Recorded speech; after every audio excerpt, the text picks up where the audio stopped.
Hola y bienvenidos a las respuestas de la psicología en este podcast. Bueno, nos encanta explorar el mundo de la mente humana. Encanta. Y hoy vamos a hablar de algo que nos afecta a todos, Ujú. la ansiedad. La ansiedad, sí, es un tema fascinante. ¿Y sabes qué? La ansiedad no siempre es mala. No, no lo es. De hecho, la ansiedad puede ser una herramienta de supervivencia muy útil. Imagínate a nuestros antepasados, ¿verdad? Enfrentándose a un tigre dientes de sable. Dios mío. Esa sensación de alerta, esa ansiedad les ayudaba a reaccionar rápidamente, a luchar o a huir. Totalmente. Era como su sistema de alarma personal, ¿no? Les decía, ¡eh, peligro! Exacto, les mantenía a salvo. Pero claro, como todo en la vida, en exceso, pues ya no es tan bueno. Ahí es donde entran los trastornos de ansiedad, cuando esa alarma se activa constantemente sin una razón real y nos paraliza en lugar de protegernos. Exacto. Y hablando de trastornos de ansiedad, hay varios tipos, ¿verdad? Sí, hay varios. Ah. Por ejemplo, tenemos el trastorno de ansiedad generalizada, el TAG. El TAG, sí. Es como vivir con la preocupación siempre encendida. Preocuparse por todo, desde el trabajo hasta las relaciones, pasando por la salud. Es como si tu mente no pudiera apagar ese botón de preocupación, ¿no? Exacto. Es agotador. Y luego están los ataques de pánico. Oh, sí, esos son intensos. Sí. Es como una oleada repentina de miedo, Mm. acompañada de síntomas físicos muy fuertes. Casi te fuera a dar un infarto. Sí, el corazón se acelera, te falta el aire, sientes mareos, sudoración. Es una experiencia abrumadora. Totalmente. Oh. Y no podemos olvidarnos de las fobias. Las fobias. Miedos irracionales a cosas específicas. Que a veces desde afuera pueden parecer un poco, bueno, Extrañas. extrañas. Algunas tienen sentido, como el miedo a las alturas, a las arañas. Pero otras, como el miedo a los payasos, a los botones, A los globos. a los globos. ¿Cómo se explica eso? Bueno, las fobias son un ejemplo de cómo nuestra mente puede asociar un miedo intenso a un objeto o situación, aunque no haya una amenaza real. Y hablando de las causas de la ansiedad, es como un rompecabezas, ¿no? Hay varios factores que influyen. Exacto. La genética juega un papel importante. Algunas personas tienen una predisposición genética a ansiedad. O sea, que ya nacen con esa tendencia. Exacto. Pero también hay factores ambientales, experiencias traumáticas, estrés crónico, todo eso puede contribuir. Y los desequilibrios químicos en el cerebro también, ¿verdad? Sí, neurotransmisores como la serotonina y la dopamina juegan un papel clave en la regulación del estado de ánimo. Entonces, podríamos decir que es una combinación de factores, ¿no? Exacto. Genética, ambiente, química cerebral, todo se junta. Suena complicado. Pero bueno, la buena noticia es que la ansiedad se puede tratar. Oh, supuesto. Hay muchas herramientas y estrategias disponibles. Como la terapia, por ejemplo. Sí, la terapia es fundamental. La terapia cognitivo-conductual, por ejemplo, ayuda a las personas a identificar y modificar los patrones de pensamiento negativo que alimentan la ansiedad. Es como aprender a reprogramar nuestra mente, ¿no? Exactamente. Y en algunos casos los medicamentos también pueden ser útiles para aliviar los síntomas y dar un respiro mientras se trabaja en la terapia. Claro, y no podemos olvidarnos del autocuidado, ¿verdad? Cosas simples como el ejercicio, una buena alimentación, dormir bien. Totalmente. Esas son la base de una buena salud mental. Y prácticas como la meditación, la respiración profunda, el yoga, también pueden ser muy beneficiosas. En definitiva, la ansiedad es un desafío, pero no es invencible. Exacto. Con las herramientas adecuadas y la ayuda profesional se puede superar. Así es. Muchas gracias por acompañarnos en este viaje al mundo de la ansiedad. Un placer. Y recuerda, si estás luchando con la ansiedad, no dudes en buscar ayuda profesional. Hay esperanza y puedes recuperar el control de tu vida. Así es. Te esperamos en nuestro próximo episodio de Las Respuestas de la Psicología, donde seguiremos explorando los misterios de la mente humana. Hasta la próxima.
Hola a todos y bienvenidos a las respuestas de la psicología, el podcast donde nos zambullimos en las profundidades de la mente humana, explorando temas que nos ayudan a comprendernos mejor a nosotros mismos y al mundo que nos rodea. Es correcto. Hoy nos adentramos en un tema que, como verán en los materiales que nos compartiste, Sí, ha estado generando bastante debate últimamente. así es la depresión. La depresión sí es un tema bastante candente en estos días. Exacto. Y es que la depresión es mucho más que un simple bajón anímico. Totalmente. Es un trastorno complejo con implicaciones profundas en la vida de quienes la experimentan. Y precisamente por eso me intriga lo que leí en No. uno de los artículos que enviaste, Sí. donde un grupo de investigadores argumenta que la definición actual de depresión podría ser demasiado amplia, lo que llevaría a un sobrediagnóstico. Es un punto interesante. Y de hecho, hay un debate en curso. Sobre si estamos patologizando experiencias humanas normales. Claro. Lo que me parece clave es tener en cuenta la Claro. intensidad, la frecuencia y la duración de los síntomas, así como el impacto que tienen en la vida de la persona. Totalmente no se trata de negar la existencia de la depresión, Por supuesto. sino de asegurarnos de que el diagnóstico sea preciso. Exacto. En ese sentido, me llamó mucho la atención la anécdota que compartes en tus notas sobre confundir la tristeza con la depresión ¿Oh, sí? tras una ruptura amorosa. Creo que muchos nos podemos identificar con esa experiencia. Sí, es fácil caer en la trampa de pensar que cualquier emoción negativa prolongada es depresión. Oh.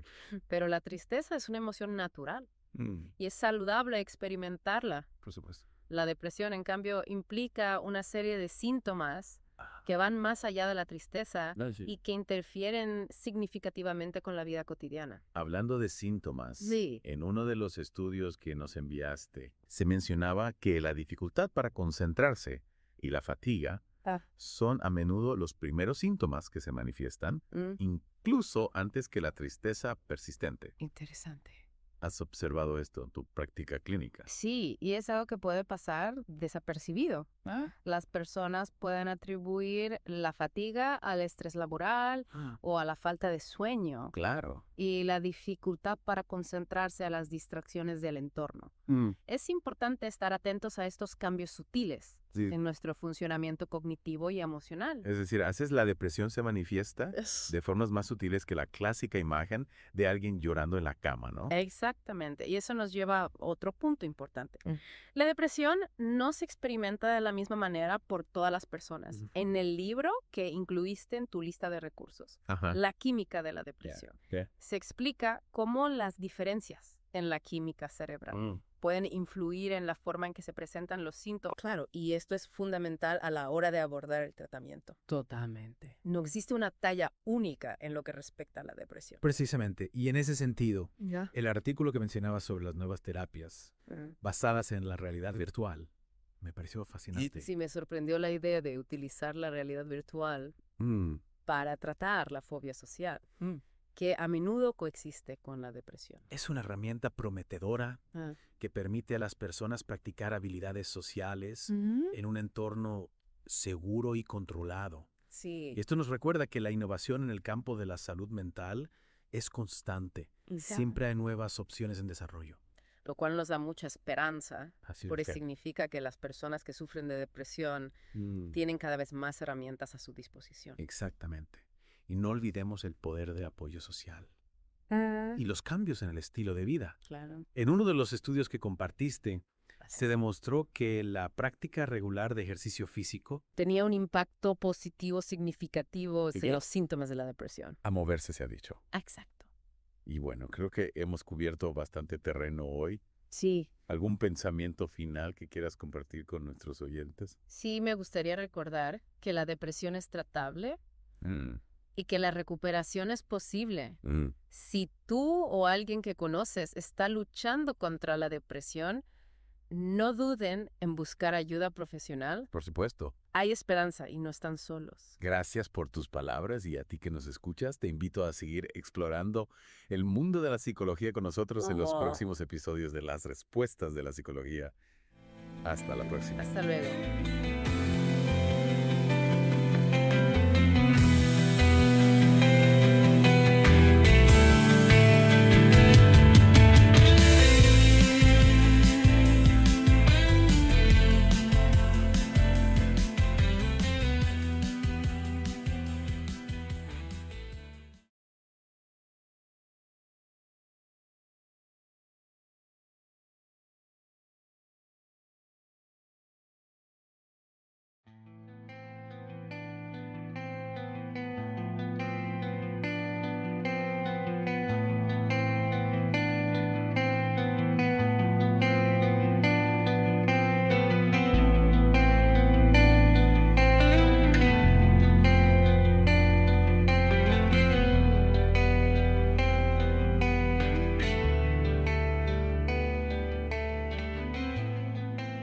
Hola y bienvenidos a las respuestas de la psicología, donde cada semana nos sumergimos en las profundidades de la psique humana. Ajá.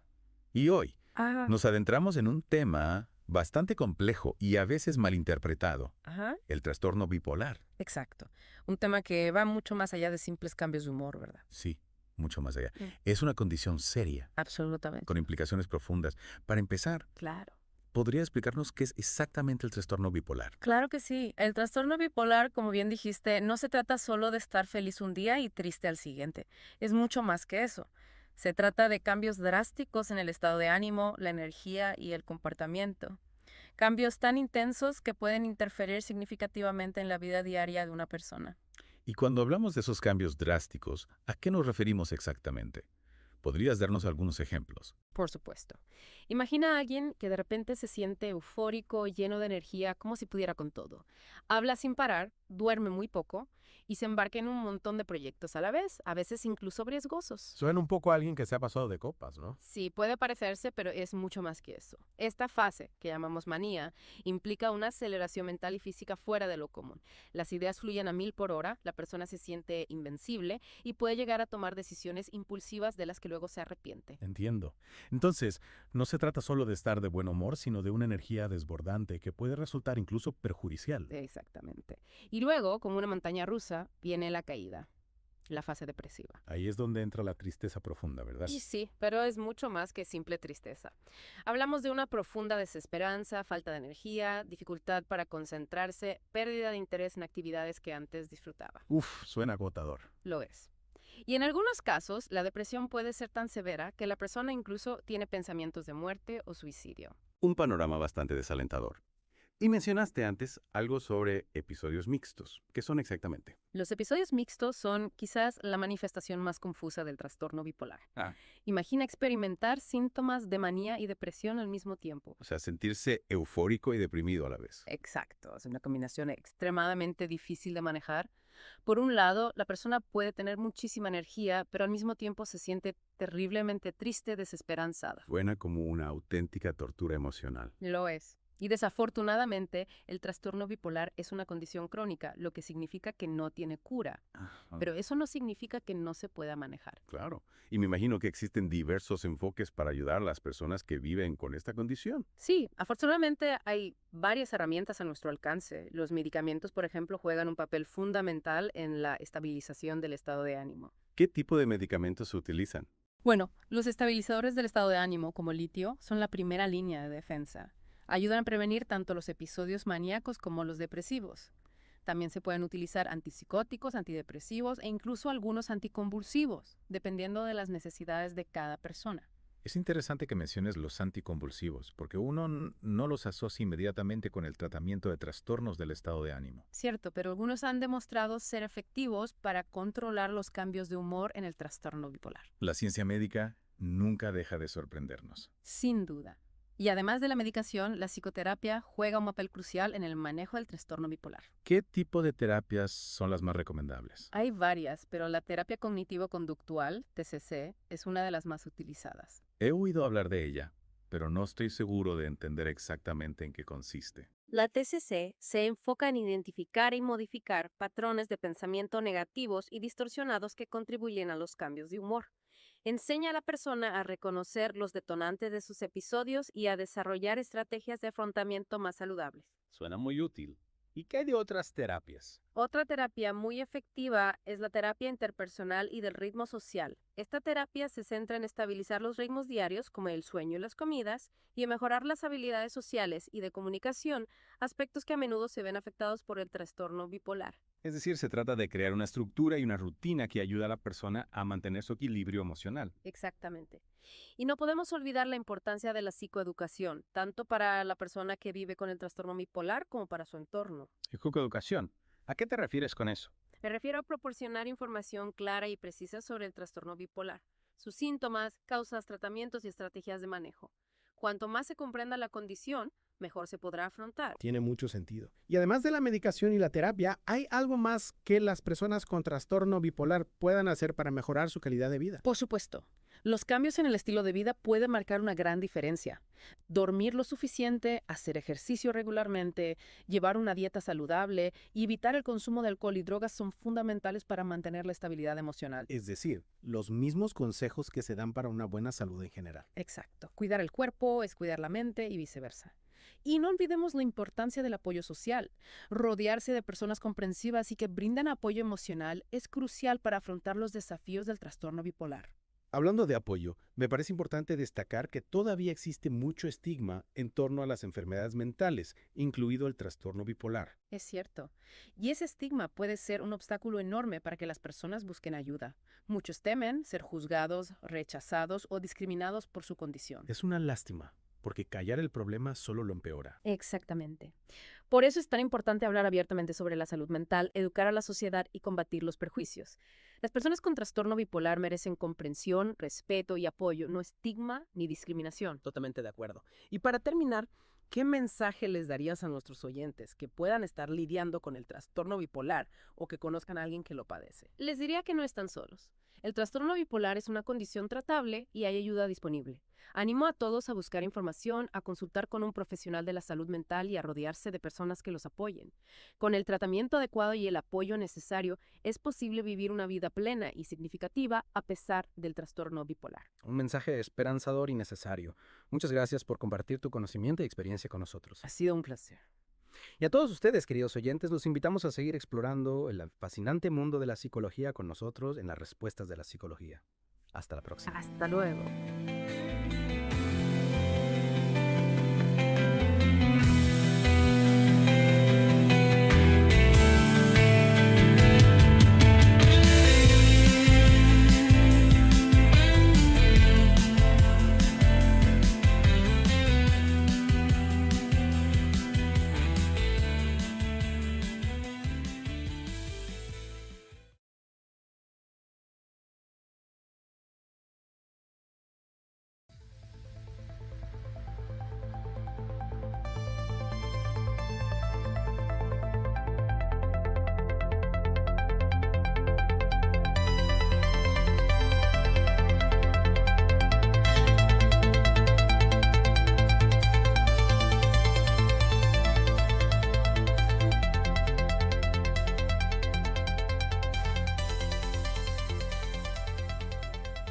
Bienvenidos a las respuestas de la psicología. ¿Listos para otra inmersión profunda en la mente humana? Siempre listos. Me encanta explorar estos laberintos psicológicos. Hoy nos adentramos en un tema complejo y a veces mal interpretado. El trastorno límite de la personalidad, o como lo conocemos en el mundo de la psicología, el TEP. Exacto. Y como siempre, lo haremos con base en la información que nos compartiste para que esta inmersión sea lo más personalizada posible. La meta es que al final de este viaje tengas una comprensión mucho más clara de qué es el TEP, qué significa vivir con él y sobre todo que sepas que hay esperanza y caminos para encontrar un mayor bienestar. Totalmente. Porque a pesar de los desafíos, el TEP es tratable y con el apoyo adecuado las personas pueden construir vidas plenas y satisfactorias. Empecemos por lo básico. ¿Cómo definirías el TEP en términos sencillos, digamos, para alguien que nunca ha escuchado hablar de él? Imagina que tu mundo emocional es como un barco en alta mar, pero sin un ancla que lo estabilice. Ese constante vaivén, esa sensación de inestabilidad es una de las características principales del TEP. Un barco a la deriva sin rumbo fijo. Exactamente. Y esa inestabilidad se manifiesta en 3 áreas fundamentales. En tus relaciones con los demás, en la imagen que tienes de ti mismo y en la forma en que experimentas tus emociones. Entonces, si tuviéramos que resumir el TEP en una frase, podríamos decir que es un patrón persistente de inestabilidad en esas 3 áreas. Sí, esa sería una buena síntesis. Y dentro de esa inestabilidad general hay 2 elementos que casi siempre están presentes y que realmente marcan la experiencia del TLP. Un miedo intenso al abandono y una gran dificultad para regular las emociones. Profundicemos un poco más en esos 2 elementos. Hablemos primero del miedo al abandono. ¿Cómo se traduce esto en la vida diaria de alguien con TLP? No se trata simplemente de no querer estar solo. Es un miedo visceral, profundo, a ser rechazado, a que las personas que quieres te dejen. Y este miedo puede manifestarse de maneras muy intensas, incluso ante situaciones que para otros parecerían triviales.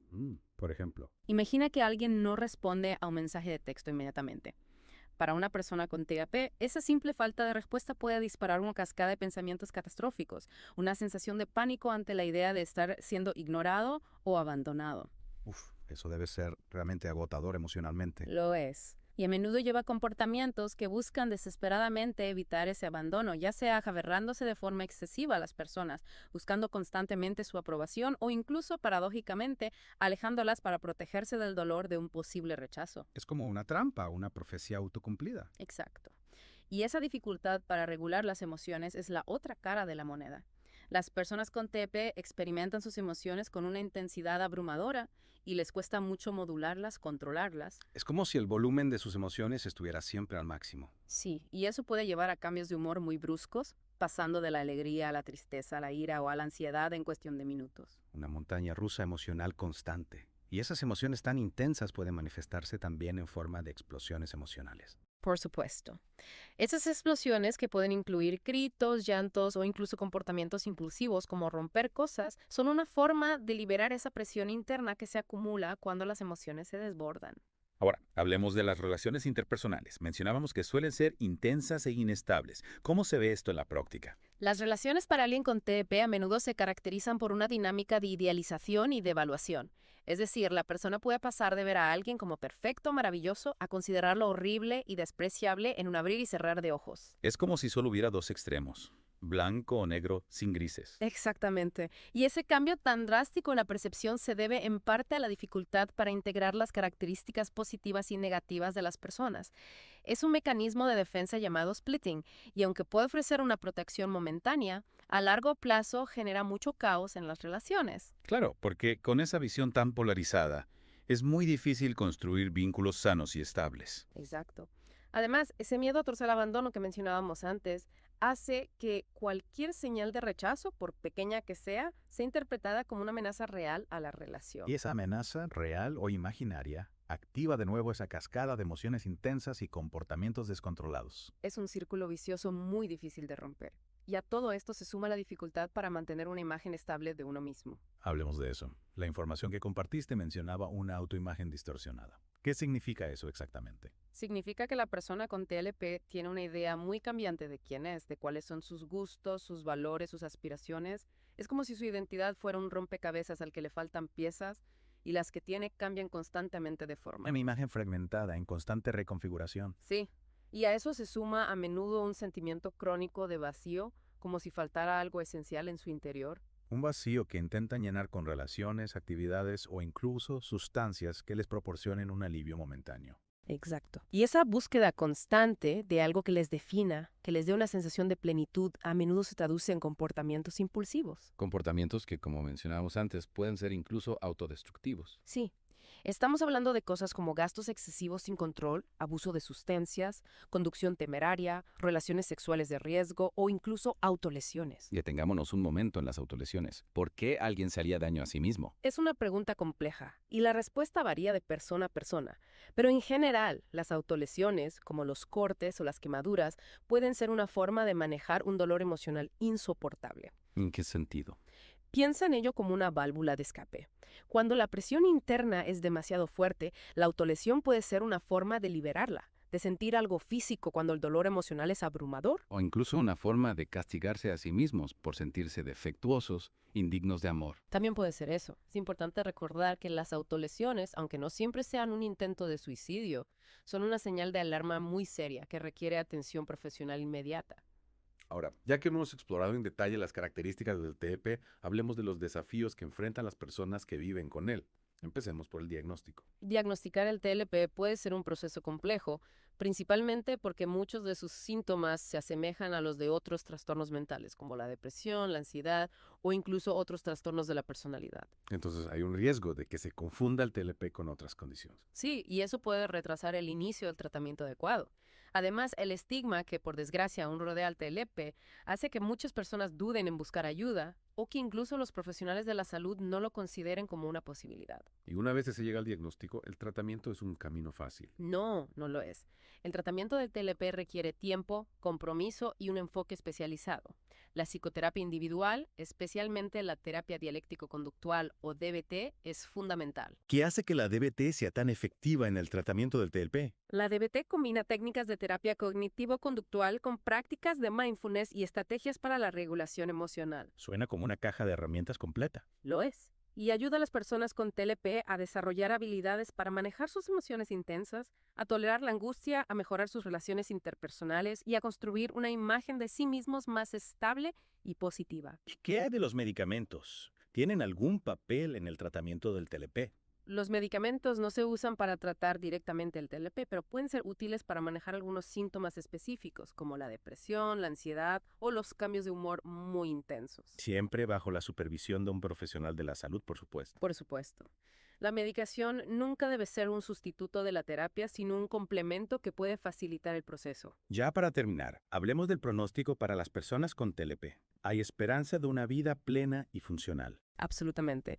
Con el tratamiento adecuado y el apoyo continuo, las personas con TLP pueden aprender a manejar sus síntomas y construir una vida rica y significativa. Pero, ¿qué sucede si el TLP no se trata? Si no se trata, el TLP puede tener consecuencias graves a largo plazo. ¿Cómo cuáles? Puede haber un mayor riesgo de depresión crónica, abuso de sustancias, dificultades persistentes en las relaciones personales y laborales, e incluso un riesgo mayor de intentos de suicidio y de suicidio consumado. Es un panorama que nos muestra la importancia de buscar ayuda profesional si se sospecha de TLP. Exactamente. Si tú o alguien que conoces está luchando con los síntomas que hemos descrito, no duden en buscar ayuda.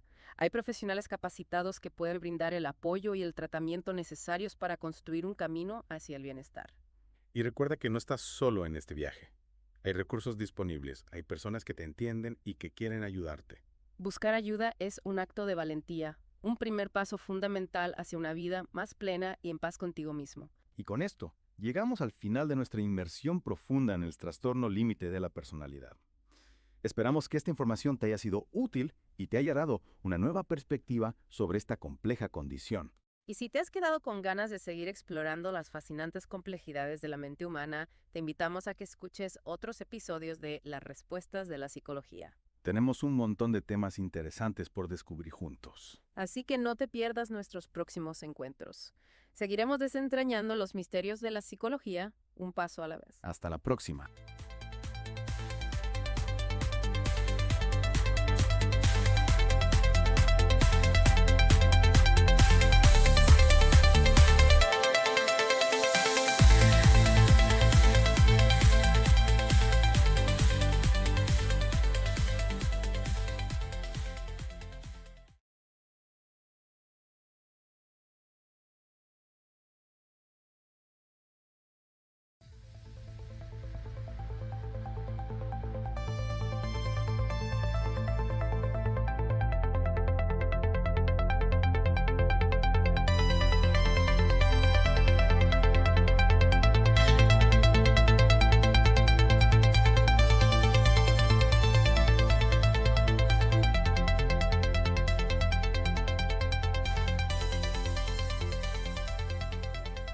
Bienvenidos a las Respuestas de la Psicología. En este espacio nos adentramos en los misterios de la mente humana y ya saben el comportamiento que a veces nos deja pensando, ¿qué está pasando aquí? Exacto. Pero no se asusten, no vamos a ponernos súper técnicos ni a leer manuales aburridos. Nada de eso. Aquí lo que hacemos es tomar estudios, artículos, nuestras propias notas, todo, y lo transformamos en algo que engancha. Que se entienda. Con datos curiosos, un toque de humor. Para que se quede en la memoria. Exactamente. Imaginen un atajo para entender temas complejos como el que tenemos hoy. Uy, sí, ese está bueno. Prepárense para una inmersión profunda, un viaje revelador a través del, nada más y nada menos, narcisismo. La palabra del momento. En todas partes se escucha. Redes sociales, relaciones. Por todos lados. Pero de verdad sabemos de qué estamos hablando. Hoy vamos a ir más allá de la etiqueta fácil y a explorar a fondo qué significa este concepto y cómo impacta en nuestras vidas. Manos a la obra. Empecemos por lo básico. ¿Qué es exactamente el trastorno narcisista de la personalidad, o NP para los amigos? Según nuestras investigaciones, hablamos de un patrón persistente de grandiosidad, necesidad de admiración y falta de empatía. Esa es la clave.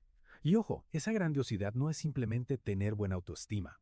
Es una creencia exagerada de que uno es especial, único, que merece un trato preferencial. Como si las reglas no aplicaran. Exacto.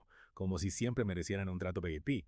Es la persona que se molesta si tiene que esperar en la fila como todos los demás. Claro, claro. Y hablando de eso, ¿qué pasa con esa aparente confianza que vemos en muchos narcisistas? Porque a veces uno ve a alguien muy seguro de sí mismo y piensa, ¿este debe ser narcisista? Pero por dentro la historia puede ser muy diferente, ¿no? Totalmente. A pesar de proyectar esa imagen de superioridad, la crítica, por pequeña que sea, puede ser devastadora para ellos. Uy, sí. Son hipersensibles y reaccionan mal, con enojo, desprecio o incluso atacando a quien los critica. Es una forma de proteger esa imagen idealizada que tienen de sí mismos. Que en el fondo es frágil. Muy frágil. Y ahora la pregunta del millón. ¿Cómo se traduce todo esto a la vida real? Porque hablar de grandiosidad suena muy abstracto. Danos ejemplos concretos para que nuestros oyentes se hagan una idea. Imagínense a la persona que en cada conversación, no importa de qué se esté hablando, encuentra la forma de meter sus propios logros. Ah, sí. Y los exagera, claro. O esa otra que vive en un mundo de fantasía, Uy, sí. De esos hay muchos. creyéndose destinada al éxito absoluto, al poder, a la belleza inigualable. Al amor perfecto de película. Exacto, como si vivieran en su propia superproducción. Qué producción tan elaborada. Y luego está esa necesidad, esa ansia constante de que les digan lo increíbles que son. Insaciable, Es como si necesitaran una dosis diaria de aplausos para funcionar. tal cual. Es el combustible de su ego. Literalmente. Necesitan sentirse valiosos a través de los ojos de los demás. Ajá. Buscan atención, halagos, reconocimientos. Y cuando no lo reciben, o peor aún, reciben una crítica. Prepárense para la tormenta. Ay, sí. Porque se arma. Y aquí llegamos a un punto central, delicado. La falta de empatía. A veces es difícil entender cómo alguien puede ser incapaz de ponerse en el lugar del otro. Es un punto complejo. ¿Cómo se manifiesta esa desconexión con los demás? Bueno, no es que no puedan reconocer las emociones de los demás, pero les cuesta conectar con ellas a un nivel profundo. Interesante. No les dan la misma importancia que a sus propias emociones. Por eso, les cuesta comprender las necesidades ajenas. Y ese es donde entra. La explotación. Exacto. Se aprovechan de la gente para conseguir lo que quieren. Sin remordimiento alguno. Es como si vieran a los demás como herramientas, ¿no? Exactamente. Para sus propios fines. Fuerte. También se habla mucho de la envidia en los narcisistas. ¿Sienten envidia de los demás o creen que los demás los envidian? Las dos cosas. Pueden sentir una envidia feroz por los logros o las posesiones de otros. Lo ven como una amenaza a su propia superioridad. Pero al mismo tiempo, creen que los demás los envidian por sus cualidades excepcionales. Es paradójico, ¿no? Totalmente. Un círculo vicioso de comparación y superioridad. Y para completar el cuadro tenemos la arrogancia, esa actitud de yo soy mejor que tú. La cereza del pastel. Condescendientes, mirándote por encima del hombro, como si perteneciera a un club exclusivo. Y tú no estás invitado. Exactamente. Bueno, ahora tenemos un panorama bastante completo de las características de una persona narcisista. Sí. Pero ¿cómo afecta esto a sus relaciones personales? Porque no debe ser fácil lidiar con alguien así. Para nada. Sus relaciones suelen ser superficiales, basadas en la admiración que reciben. Mantener conexiones profundas y significativas se vuelve una tarea titánica. ¿Por qué? Y que la empatía brilla por su ausencia y la necesidad de control lo domina todo. Ah, la necesidad de control. Cuéntanos más sobre eso. Necesitan sentir que tienen el poder en la relación, que dominan la situación. Viene de su necesidad de sentirse superiores y de su dificultad para confiar en los demás en un plano de igualdad. También es típico que idealicen a quienes admiran. Y devalúen a quienes no cumplen sus expectativas o dejan de darles la admiración que esperan. Como si la gente subiera y bajara de un pedestal según les convenga. Exacto. Mucha inestabilidad. Mucha. Y claro, con la manipulación y la tendencia a aprovecharse de los demás, los conflictos están a la orden del día. Inevitables. La falta de consideración por los sentimientos ajenos. Y la costumbre de usar a la gente para sus propios fines genera mucho resentimiento y frustración. Es como caminar sobre cáscaras de huevo todo el tiempo. Una bomba de tiempo. Y hablando de cosas difíciles, ¿qué desafíos implica diagnosticar el TNP? Muchos. Para empezar, las personas con TNP rara vez buscan ayuda por sí mismas. Claro, si ellos son perfectos. Exacto.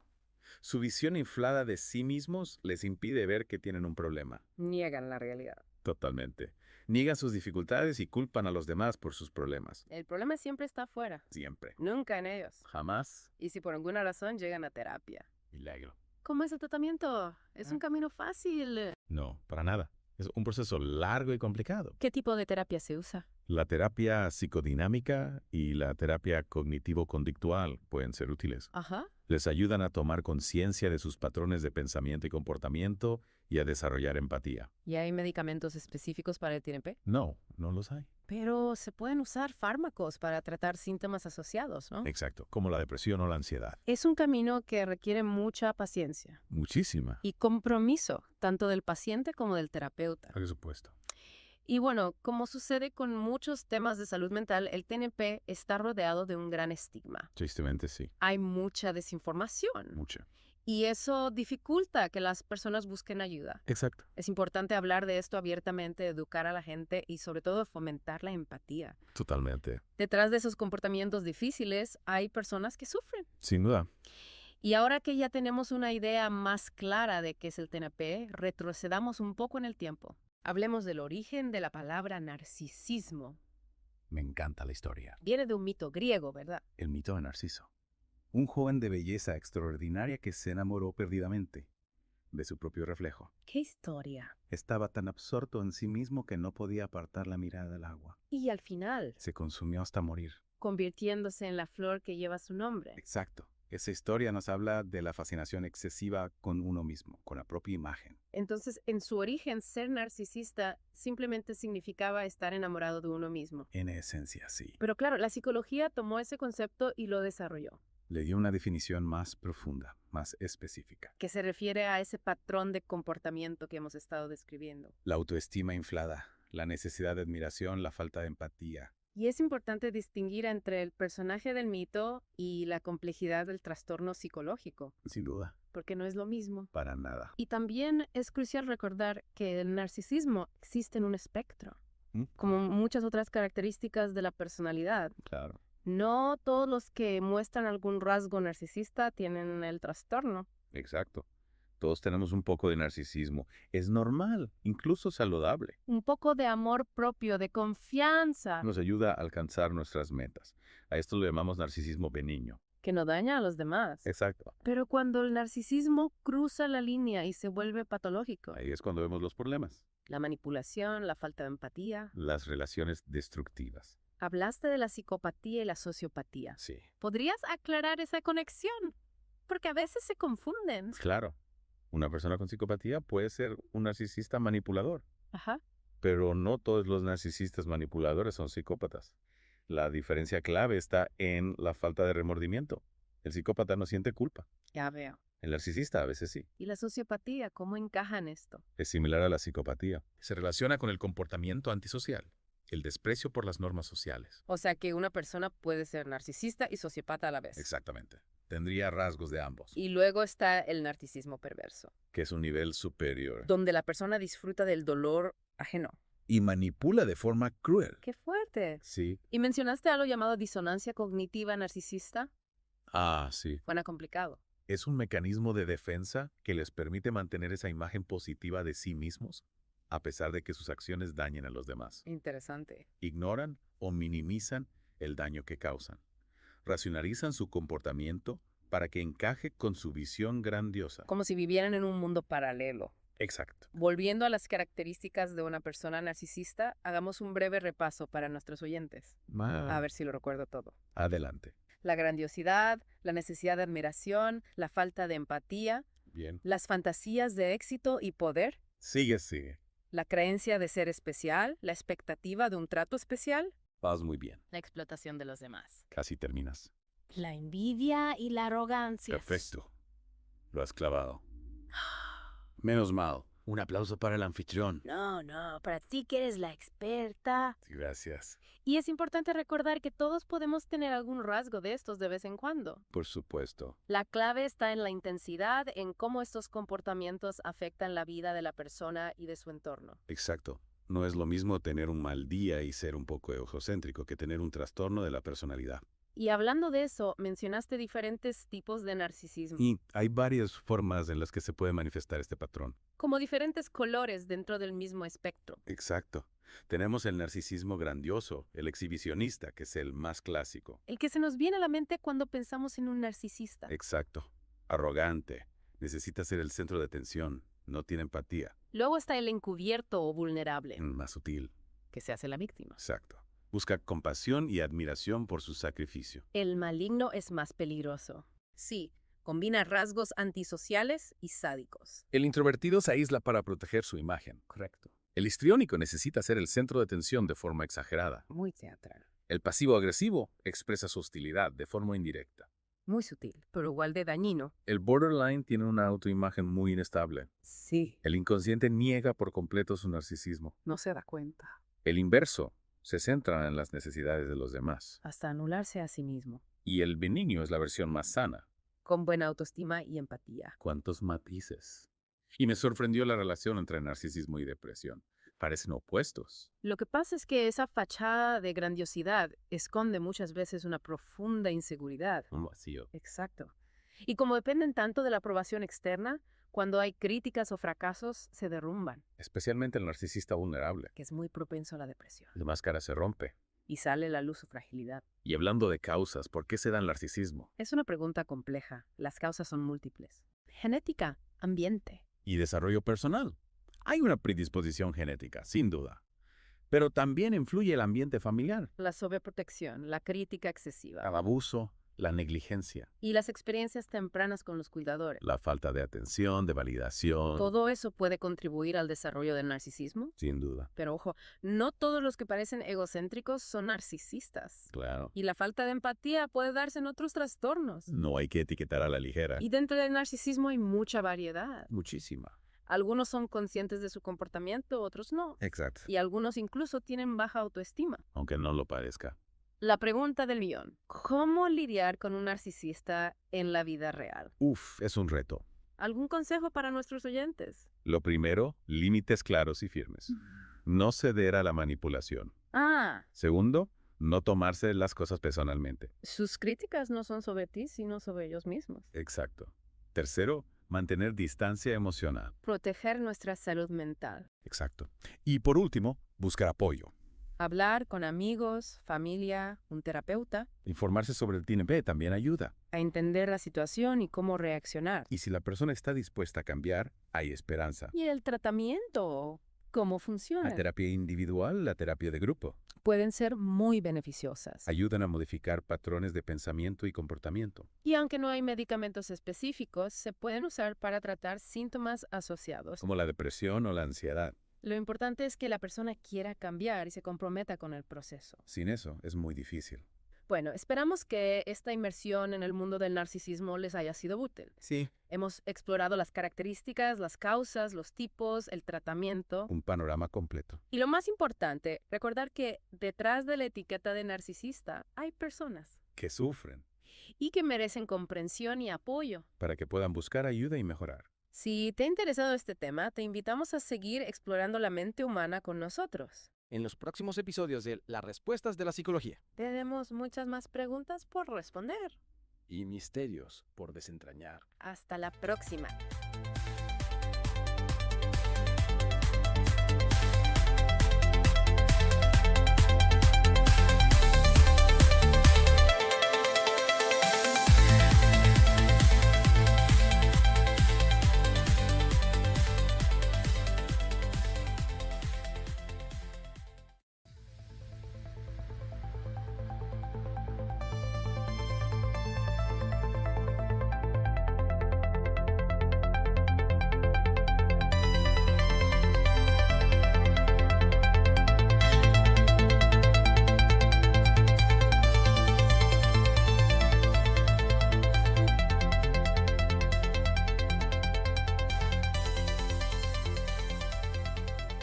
Bienvenidos a las Respuestas de la Psicología, donde exploramos el fascinante mundo de la mente humana, ofreciendo perspectivas sobre el comportamiento humano, las complejidades de la mente y conocimiento práctico para comprendernos mejor a nosotros mismos y a los demás. claro. En esta inmersión profunda abordaremos un tema que a menudo aparece en los titulares y la ficción, pero que sigue estando rodeado de malentendidos: el trastorno de personalidad antisocial, el TASP, a veces denominado sociopatía. Ajá.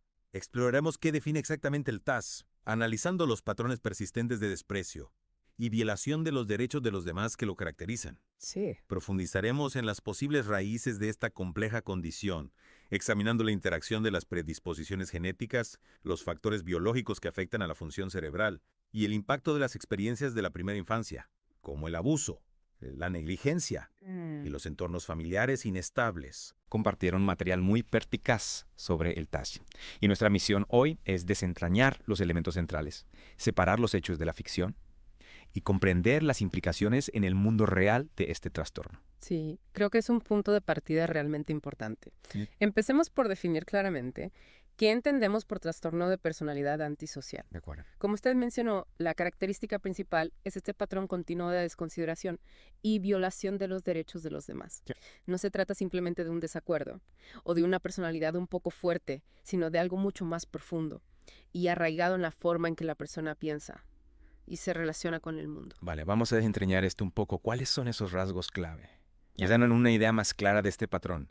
Porque cuando hablamos de desprecio por los derechos de los demás, puede sonar un poco abstracto. Sí. Cuando vemos en las noticias o la ficción descripciones de sociópatas, a menudo vemos que se habla de un gran encanto, junto con una crueldad fría.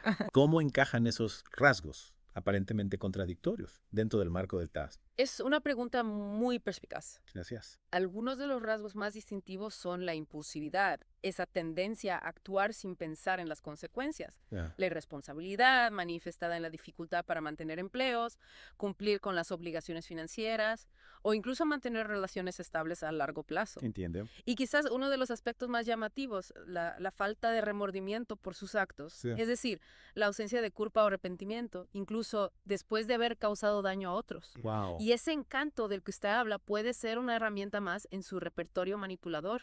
No es una contradicción, sino más bien una estrategia para ganarse la confianza de los demás y así poder explotarlos más fácilmente. Y ahí es donde uno empieza a ver las implicaciones en la vida real, ¿no? Exactamente. Porque si no existe esa brújula interna del remordimiento, las acciones pueden tener consecuencias bastante graves.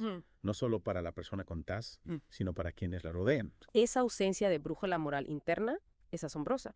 Uno se pregunta qué factores podrían llevar a una diferencia tan fundamental en la composición emocional de alguien. Claro, históricamente, a menudo ¿Ya? vemos un patrón de comportamiento delictivo asociado a este trastorno.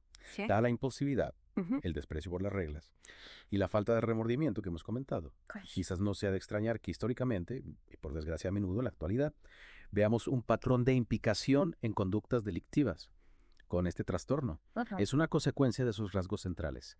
Y es crucial comprender que esta falta de discernimiento entre lo correcto y lo incorrecto, esta indiferencia ante los sentimientos ajenos, es un elemento central. Sí. Pueden tener una marcada tendencia a provocar o molestar intencionadamente a los demás, a manipularlos en su propio beneficio y a tratarlos con una crueldad o una indiferencia, que puede ser muy impactante para quienes la presencian. Esa imagen de alguien que manipula sin escrúpulos y al que parece no importarle el daño que causa, y es la que solemos ver en la ficción. ¿Qué tan precisa es esa representación en términos generales? Bueno, aunque la ficción a menudo tiende a la exageración para crear personajes más dramáticos, en esencia capta algunos elementos clave. La manipulación es una herramienta frecuente, así como la ausencia de esa respuesta emocional de culpa o arrepentimiento. Sin embargo, es importante no caer en estereotipos simplistas. No todas las personas con TAPS son delincuentes violentos, aunque sí existe un mayor riesgo de incurrir en comportamientos que infrinjan la ley. Bien, así que ya tenemos una idea más clara de lo que define al TASP. Pero, ¿de dónde viene esto? Mencionamos al principio que las causas son complejas. Sí. ¿Qué nos dicen las fuentes sobre esos posibles orígenes? Bueno, las investigaciones sugieren que el TAS tiene orígenes multifactoriales. Es muy probable que sea el resultado de una compleja interacción entre nuestra herencia genética, los factores biológicos que influyen en el funcionamiento de nuestro cerebro y las experiencias que vivimos, especialmente durante la infancia. Vale, hablemos un poco de cada uno de esos factores. Empecemos por la genética. ¿Existen pruebas sólidas de que esto pueda heredarse de alguna manera? Sí, existen pruebas que apuntan a un componente genético. Se ha observado un mayor riesgo de desarrollar ASP en individuos con antecedentes familiares del trastorno. Ya veo. Esto no significa que si un familiar lo tiene, la persona también lo vaya a desarrollar, pero sí sugiere una cierta predisposición genética que puede hacer que algunos individuos sean más vulnerables. Interesante. Y en cuanto a los factores biológicos, ¿qué diferencias se han encontrado en el cerebro de las personas con TAPS? Se han identificado algunas diferencias en la estructura y función cerebral. De acuerdo. Por ejemplo, algunas investigaciones sugieren alteraciones en áreas del cerebro que están implicadas en el procesamiento de las emociones, el control de los impulsos y la toma de decisiones morales. Ya veo. En particular, algunas investigaciones apuntan a una posible desconexión en el procesamiento del miedo y la tristeza ajenos por parte de la amígdala. Podríamos pensar en ella como el centro emocional del cerebro, lo que podría contribuir a la aparente falta de empatía que observamos. Ya veo. No se trata solo de ser malo. Podría estar enraizado en diferencias fundamentales, en la forma de percibir las emociones. Entiendo. Estas diferencias podrían influir en la forma en que las personas con TOPS experimentan las emociones y evalúan las consecuencias de sus actos. Sí. Lo fascinante aquí es que no se trata de un interruptor roto, sino más bien de patrones de funcionamiento cerebral que difieren de lo que se observa típicamente. Eso nos da una perspectiva más neurobiológica del asunto. Y luego tenemos los factores ambientales, que creo que para muchos son quizás los más intuitivos de entender. ¿Cómo influyen las primeras experiencias en el desarrollo del TAP? El impacto de las experiencias de la infancia parece ser significativo. El abuso físico o emocional, el abandono, la exposición a la violencia en el hogar, son factores que se han asociado a un mayor riesgo de desarrollar TAS PT-LATISH en la edad adulta. Un entorno familiar inestable, con falta de afecto, supervisión inconsistente o incluso la presencia de otros problemas de salud mental en los padres, también pueden ser factores contribuyentes importantes. Ya veo. Es como si estas experiencias tempranas adversas pudieran moldear el desarrollo de la personalidad de una manera que aumenta la vulnerabilidad al trastorno. Así que no es solo una cosa u otra, sino más bien una combinación de estos elementos, lo que puede llevar a que alguien desarrolle TOEPM. Exactamente. Ahora, hablemos de cómo se manifiesta todo esto en el comportamiento. Ya hemos mencionado algunos rasgos, pero podemos profundizar en esas manifestaciones conductuales. Claro. Uno de los pilares es ese desprecio por los derechos de los demás que mencionábamos. Esto se traduce en la violación constante de las normas sociales y legales. Pueden recurrir a la mentira de forma habitual, robar, engañar o manipular a otros sin ningún reparo, con el único objetivo de obtener un beneficio personal, ya sea material, emocional o de cualquier otro tipo. Y esa impulsividad que también señalamos, ¿cómo se ve en la práctica? La impulsividad se manifiesta en la dificultad para controlar los impulsos. Pueden actuar de forma repentina, sin considerar las posibles consecuencias negativas de sus actos. Entiendo.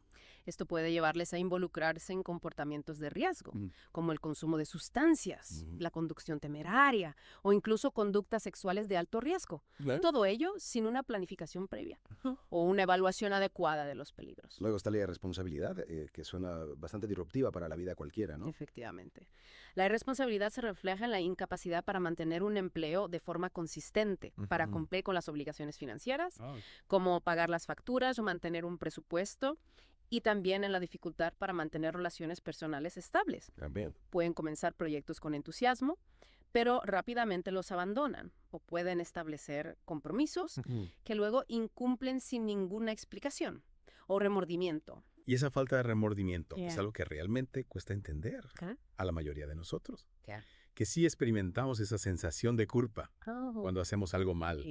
¿Cómo se manifiesta esa ausencia de culpa en alguien con TAS? En lugar de sentir culpa o arrepentimiento por haber causado daño, las personas con TAS tienden a racionalizar su comportamiento, a minimizar sus acciones o incluso a culpar a los demás de sus propios problemas. Pueden mostrar una total indiferencia ante el sufrimiento ajeno, como si las emociones de los demás no tuvieran ningún peso para ellos. Las fuentes también mencionan la agresividad y la manipulación como comportamientos comunes. ¿Cómo encajan estos en el panorama del TAS? La agresividad puede manifestarse tanto de forma verbal como física. Pueden ser propensos a discusiones acaloradas, a insultar o amenazar a otros, e incluso a involucrarse en peleas o actos de violencia física. Entiendo. La manipulación, por otro lado, es una habilidad que a menudo desarrollan para conseguir sus objetivos. Pueden ser muy persuasivos, utilizando el encanto superficial, o la intimidación según la situación, o pacuso, o pocuso, para controlar a los demás, y conseguir lo que desean, sin importar el coste emocional o material. para la otra persona. Y no podemos olvidar el tema de los problemas con la ley, que parece ser una constante en muchos casos de TECs. Así es.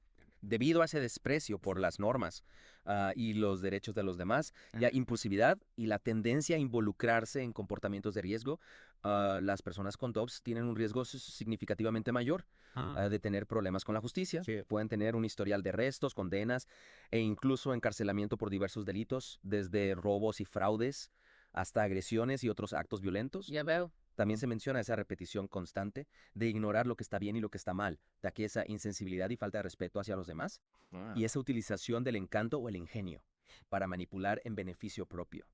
Incluso se habla de un sentimiento de superioridad y una terquedad extrema, así como de comportamientos peligrosos, sin tener en cuenta la propia seguridad o la de los demás. Es una lista bastante sombría de comportamientos. Esto nos lleva a preguntarnos por el inicio y la progresión del TASP.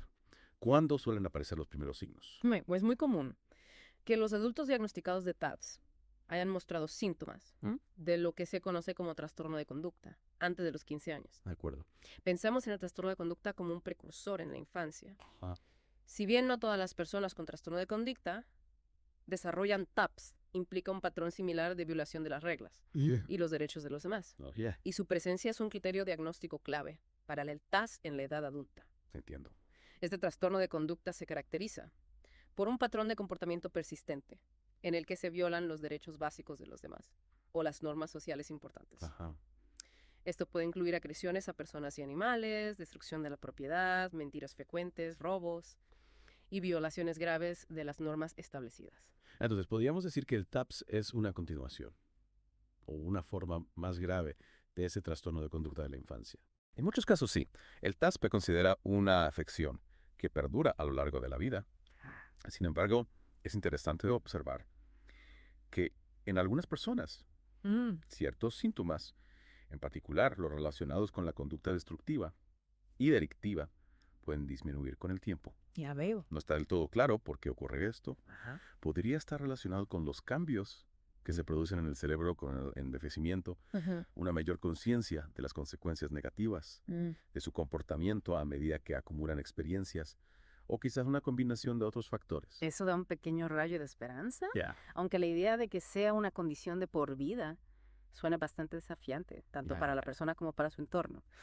Y hablando de desafíos, el diagnóstico y el tratamiento del TASPA parecen ser particularmente difíciles, ¿verdad? Así es. El diagnóstico presenta sus propias complicaciones, principalmente porque las personas con TASPA rara vez buscan ayuda por iniciativa propia. Pueden negar tener problemas, culpar a los demás de sus dificultades, o incluso no ser conscientes de que su comportamiento es problemático. Ya veo. Un aspecto clave en el diagnóstico es la forma en que la persona se relaciona con los demás y con la autorización adecuada. La información proporcionada por familiares y amigos puede ser muy valiosa. Los exámenes de salud mental que evalúan sus pensamientos, sentimientos, relaciones, patrones de comportamientos y antecedentes familiares son fundamentales. Sin embargo, es importante recordar que el diagnóstico de CASP generalmente no se realiza antes de los 18 años. De acuerdo. Y cuanto al tratamiento, ¿qué se puede hacer? Las fuentes mencionan que es un reto. El tratamiento es ciertamente un reto, debido a esa falta de motivación intrínseca para el cambio. La terapia a largo plazo se considera crucial. La terapia cognitivo-conductual, o POTCCC, ha demostrado ser útil en algunos casos, ya que puede ayudar a la persona a identificar patrones de pensamiento y comportamiento disfuncionales, y a desarrollar estrategias de afrontamiento más adaptativas. Ya veo. Sin embargo, no existe una medicación específica que cure el TAS. Los medicamentos pueden utilizarse para tratar afecciones coexistentes, como la ansiedad, la depresión o la agresividad, pero no abordan la raíz del trastorno de la personalidad en sí. Entiendo. El reto con el tratamiento, como pueden imaginar, es significativo. Si alguien realmente no siente que ha hecho nada malo o carece del impulso interno para cambiar, participar en la terapia se convierte en un obstáculo enorme. No es como tratar la depresión, donde el individuo a menudo reconoce su sufrimiento y busca alivio. Es decir, que la voluntad de la persona de participar en tratamiento parece ser un factor determinante en su posible éxito. Absolutamente. A menudo las personas con TAS acaban buscando ayuda por otros problemas, como la depresión o el abuso de sustancias. Las en lugar de reconocer y querer abordar su trastorno de personalidad. Sí. Además, puede que no sean del todo sinceros. Al describir sus síntomas, pues abuna lo que las establece de diagnóstico y tratamiento. Sí. Esto nos lleva inevitablemente a pensar en el riesgo que las personas con TAS pueden representar para la sociedad. Sí. Esa falta de remordimiento y la tendencia a los comportamientos antisociales tienen implicaciones importantes, ¿no? Sin duda. Mucha gente asocia el TAS únicamente con delincuentes violentos. Basándonos en la información que hemos comentado, ¿es esa una visión precisa o demasiado simplista? Debido a su comportamiento delictivo y a esa falta de conciencia de las consecuencias de sus actos en los demás, las personas con TAS pueden representar un riesgo significativo para la sociedad. Esto subraya la importancia de un tratamiento y una supervisión adecuados cuando sea necesario.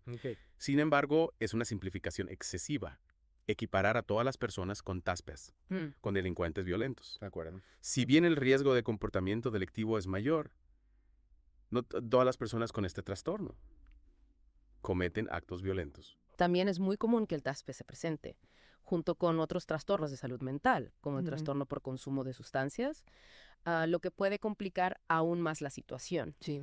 También se menciona el potencial de maltrato conyugal, maltrato o negligencia infantil, un mayor riesgo de estar en la cárcel o en prisión, incluso la posibilidad de ideación suicida o intentos de dañar a otros, la coexistencia con otras enfermedades mentales, como la depresión o la ansiedad, así como problemas financieros, educativos o sociales, y una esperanza de vida más corta, a menudo debido a la violencia, son también consideraciones importantes. Es un panorama complejo y preocupante.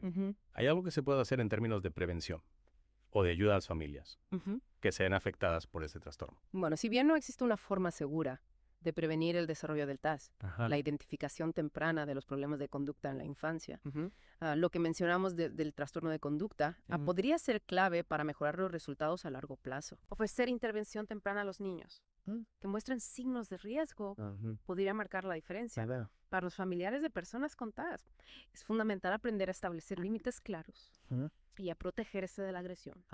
Buscar el apoyo de profesionales de la salud mental y participar en grupos de apoyo puede ser de gran ayuda para afrontar los retos emocionales y prácticos que implica vivir cerca de alguien.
Hola a todos, bienvenidos a un nuevo viaje al interior de la mente, aquí en las respuestas de la psicología. Así es. Un gusto acompañarles de nuevo en esta fascinante aventura donde exploramos el comportamiento humano, los recovecos de la psique y desentrañamos juntos, bueno, pues las respuestas de la psicología, ¿no? Exactamente. Y hoy nos adentramos en un tema bastante delicado, pero muy, muy importante, los trastornos alimentarios. Un tema complejo, sin duda, pero con información valiosa que puede ayudar a muchas personas. Y para eso estamos aquí. Claro que sí. Y ya saben, como siempre, nos basamos en datos confiables para ofrecerles una visión clara y útil. Para empezar, me parece fundamental entender qué son exactamente los trastornos alimentarios. Bueno, lo primero es comprender que son enfermedades serias que afectan tanto la salud física como mental, van mucho más allá de una simple preocupación por la apariencia. Es que a veces, y corríjame si me equivoco, pareciera que se simplifica el problema, ¿verdad? Como si fuera solo un tema de vanidad. Totalmente. Las personas que los padecen experimentan pensamientos y comportamientos problemáticos muy arraigados en relación con la comida, con el peso, con la imagen corporal. Y eso, imagino, impacta en muchísimos aspectos de sus vidas. Por supuesto, desde su salud física con consecuencias que pueden ser muy graves, hasta su bienestar emocional, sus relaciones interpersonales, su desempeño laboral o académico. En fin, la lista es larga. Y si no se trata a tiempo, la cosa puede complicarse aún más, ¿verdad? Desafortunadamente sí. Si no se busca ayuda, pueden volverse crónicos e incluso poner en riesgo la vida. De ahí la importancia de hablar de esto. Cierto. Ahora bien, mencionabas que hay varios tipos de trastornos alimentarios. ¿Cuáles son los más comunes? Los que más escuchamos son anorexia nerviosa, bulimia nerviosa y el trastorno por atracón. En todos ellos hay una preocupación excesiva por el peso, la figura corporal, la comida. Y eso desencadena comportamientos peligrosos. Ya. Comportamientos como, no sé, saltarse comidas, provocarse el vómito, cosas así, ¿no? Exactamente. Y esas conductas pueden causar estragos en el organismo. Daños cardíacos, digestivos, problemas en los huesos, en los dientes. Y además, a menudo van acompañados de otros trastornos, como depresión o ansiedad. Es como una bola de nieve que se va haciendo más y más grande. Sí, una situación muy compleja. Pero, y esto es importante, con el tratamiento adecuado, muchos de esos problemas pueden revertirse o al menos disminuirse. Un rayo de esperanza. Ahora, si te parece, vamos a profundizar un poco en cada uno de estos trastornos. Empecemos por la anorexia, que, según tengo entendido, puede llegar a ser mortal. Así es. La anorexia se caracteriza por un peso corporal extremadamente bajo, un miedo intenso a subir de peso y una imagen distorsionada de sí mismos. Se ven con sobrepeso incluso estando peligrosamente delgados. Es como si el espejo les devolviera una imagen falsa. Y para controlar su peso, recurren a medidas extremas. Claro, restricción calórica severa, eliminación de grupos de alimentos, ejercicio físico en exceso, uso de laxantes, vómitos autoinducidos, en fin, una serie de conductas muy dañinas. Y ojo, que no siempre se trata de estar extremadamente delgados, no. Exacto. Aún sin tener un bajo peso extremo, las conductas restrictivas y el miedo a ganar peso ya son señales de alarma. Hablemos ahora de la bulimia. ¿En qué se diferencia de la anorexia? Bueno, en la bulimia también hay una preocupación obsesiva por el peso y la figura, pero aquí el patrón es diferente. Se dan episodios de atracones donde la persona come compulsivamente grandes cantidades de comida en poco tiempo. Y después... ¿Y después vienen los sentimientos de culpa? No. Y las conductas compensatorias para eliminar esas calorías. Correcto. Vómitos autoinducidos, abuso de laxantes, ejercicio excesivos, ayunos prolongados. Todo para contrarrestar el atracón.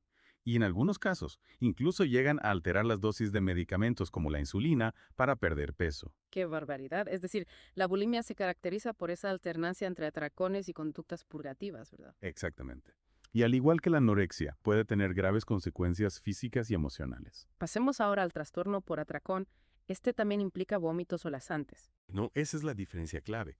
En el trastorno por atracón también hay episodios de ingesta compulsiva, pero no hay conductas compensatorias posteriores. Y es decir, comen mucho en poco tiempo, sienten que pierden el control, pero no se provocan el vómito ni recurren a laxantes. Exacto. Y esto, claro, puede llevar a problemas de salud relacionados con el sobrepeso, como diabetes, hipertensión, etc. Además del impacto emocional que conlleva. Claro, la culpa, la vergüenza. Exactamente. Y a menudo, para evitar esos sentimientos, las personas con este trastorno comen en secreto. Ahora, hay otro trastorno que quizás no sea tan conocido. El trastorno por evitación-restricción de la ingesta de alimentos, o ARFID. ¿De qué se trata? El ARFID se caracteriza por una alimentación muy limitada, ya sea por falta de interés en la comida o por evitar ciertos alimentos debido a su textura, olor, sabor. ¿Y eso en qué se diferencia de la anorexia? Porque en ambos casos hay restricción alimentaria. La diferencia principal es que en el ARFID no hay miedo a engordar ni una distorsión de la imagen corporal. Simplemente no comen lo suficiente para cubrir sus necesidades nutricionales. Ya veo. Y esto, como en los otros casos, puede traer graves consecuencias para la salud. Por supuesto. Especialmente en niños, que pueden ver afectado su crecimiento y desarrollo. Bueno, ya que tenemos una idea más clara de qué son los trastornos alimentarios, hablemos de cuándo es necesario buscar ayuda. Pues mira, las señales de alarma son bastante claras. Si tú o alguien cercano presenta conductas alimentarias preocupantes, como las que hemos mencionado, es fundamental acudir a un profesional de la salud. ¿Y qué pasa si uno no está seguro de si necesita ayuda o no? En caso de duda, siempre es mejor consultar. Un profesional puede evaluar la situación y determinar si se necesita o no tratamiento. Y si se trata de un ser querido, ¿cómo podemos ayudarlo? Porque muchas veces las personas con estos trastornos no reconocen que tienen un problema. Cierto. Lo importante es hablar con ellos desde la preocupación y el cariño, expresarles nuestro apoyo y animarlos a buscar ayuda profesional. Sin juicios, sin presiones. Ahora, ¿cuáles son las causas de los trastornos alimentarios? ¿Por qué algunas personas los desarrollan y otros no? Bueno, las causas no están del todo claras. Lo más probable es que sea una combinación de factores genéticos, biológicos, psicológicos, sociales. O sea que no hay una única causa, sino un conjunto de circunstancias que pueden aumentar el riesgo. Exactamente. Por ejemplo, tener antecedentes familiares de trastornos alimentarios, sufrir bullying o burlas por el peso, tener baja autoestima. También mencionaban en las fuentes el tema de las dietas restrictivas. Sí, las dietas muy estrictas, sobre todo si se repiten en el tiempo, pueden ser un factor de riesgo importante. ¿Y qué hay de las complicaciones? Porque como decíamos al principio, estos trastornos no son cosa de juego. Efectivamente. Las complicaciones pueden ser muy serias, incluso mortales. Problemas cardíacos, renales, desnutrición severa, depresión, ansiedad e incluso suicidio. Por eso es tan importante la prevención. ¿Qué podemos hacer para evitar que estos trastornos se desarrollen? Bueno, hay varias cosas que podemos hacer. Por ejemplo, promover una alimentación saludable y equilibrada, evitar las dietas restrictivas, fomentar una imagen corporal positiva y hablar abiertamente sobre estos temas. Y en caso de que ya se haya desarrollado un trastorno alimentario, ¿cuál es el tratamiento? El tratamiento generalmente incluye una combinación de terapia psicológica, asesoramiento nutricional y en algunos casos medicación. O sea que es un abordaje integral donde se atienden tanto los aspectos psicológicos como los físicos. Exactamente. Y el objetivo principal es ayudar a la persona a recuperar su salud física y emocional y a desarrollar una relación sana con la comida y con su cuerpo. Bueno, pues creo que hemos cubierto bastante información sobre los trastornos alimentarios. Espero que esta inmersión les haya sido útil. Sí, y recuerden que no están solos. Si necesitan ayuda, no duden en buscarla. Exacto, hay profesionales capacitados para acompañarles en este proceso. Y si quieren seguir explorando el fascinante mundo de la psicología, no se pierdan nuestros próximos episodios. Hasta la próxima. Hasta la próxima.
Bienvenida o bienvenido a esta exploración en profundidad.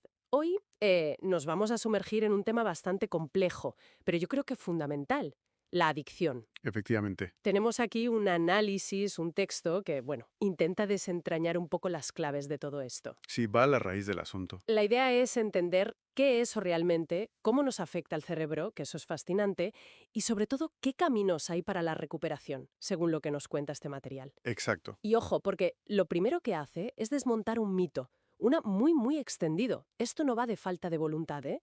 Hablamos de una enfermedad cerebral, crónica y recurrente. Vamos a ver esto. A desgranarlo un poco, sí. Para empezar, ¿cómo define exactamente la adicción este análisis? Porque a veces usamos la palabra un poco a la ligera. Pues mira, lo define como esa búsqueda compulsiva, casi imparable, diría yo, ya sea de una sustancia o de una conducta. Aunque sepas que te hace daño, ¿no? Exacto, a pesar de conocer las consecuencias negativas. Habla de una pérdida de control muy clara y de una necesidad muy intensa, eso que llaman el craving. El famoso craving. Ese mismo. Y distingue bien, que es importante, entre adicciones a sustancias, lo típico, alcohol, opioides, nicotina. Lo químico, digamos. Eso es. Y luego las adicciones conductuales o de comportamiento.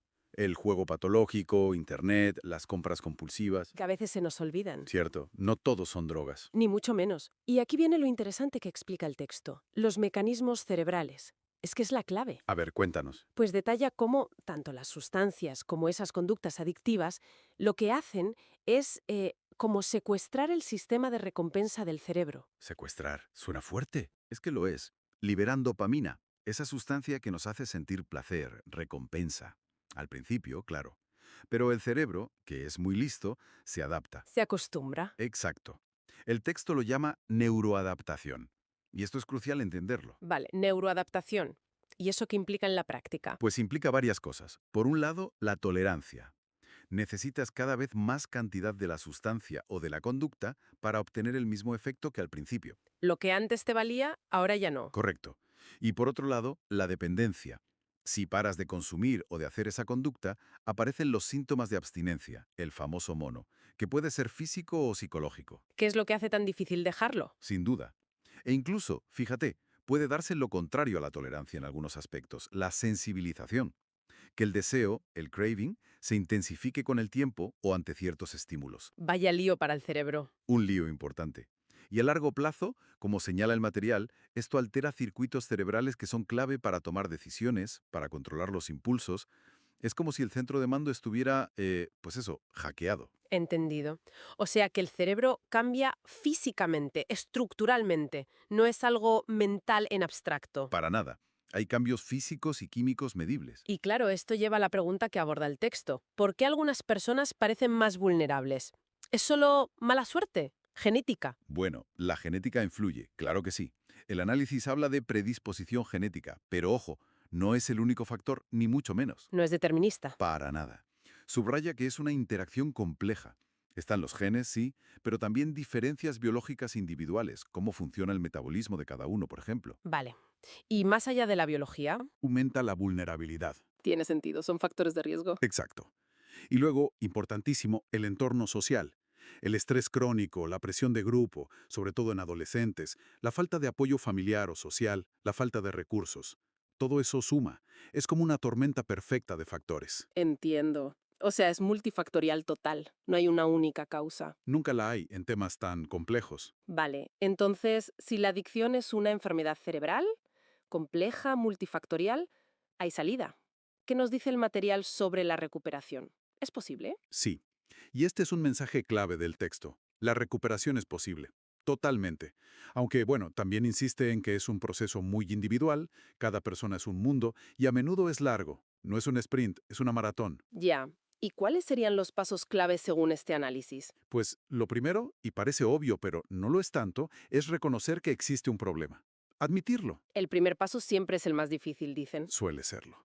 Luego, si hablamos de adicción a sustancias, a menudo es necesaria una fase de desintoxicación, pero siempre supervisada por profesionales, nada de hacerlo a lo loco en casa. Por el síndrome de abstinencia que comentabas, claro. Exacto, puede ser peligroso. Y una vez superada esa fase, o en paralelo en muchos casos, entra la psicoterapia.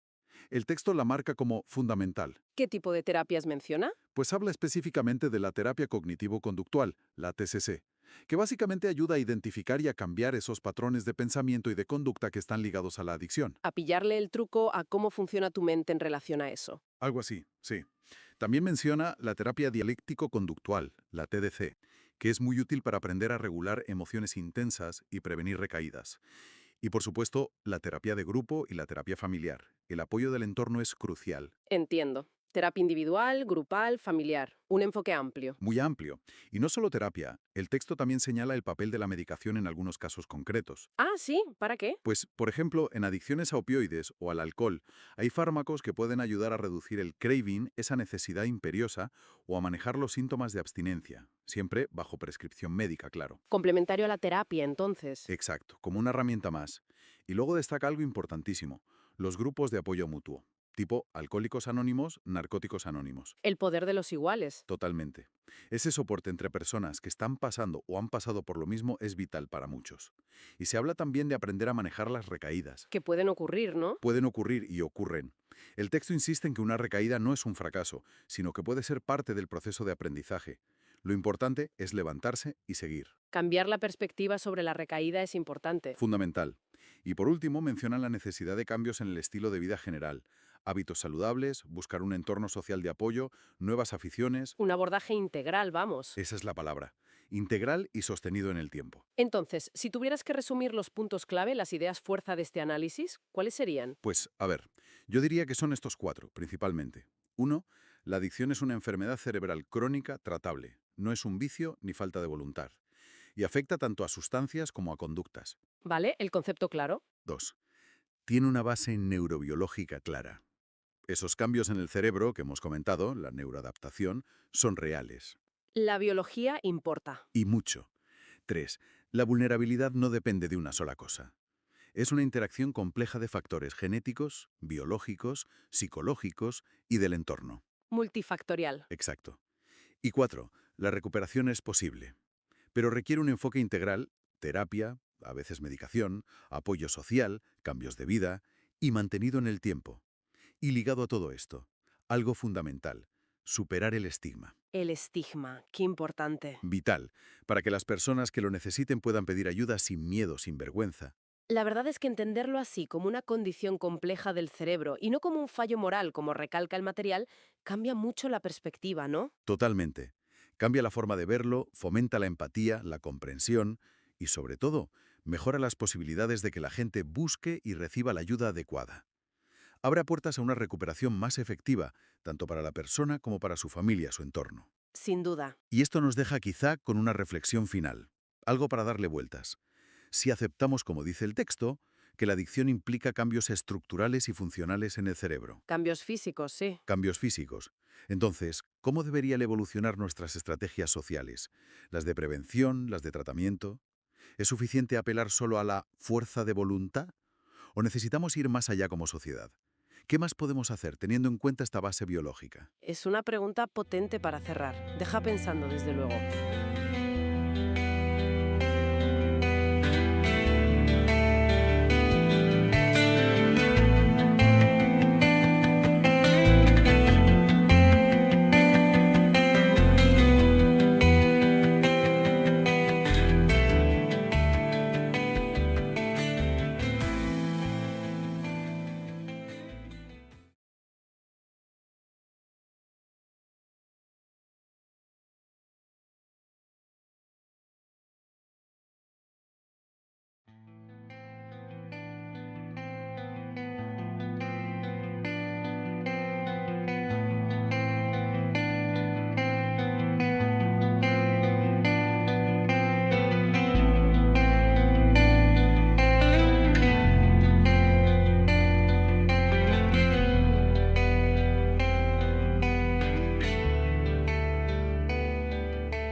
Bienvenida o bienvenido a esta exploración.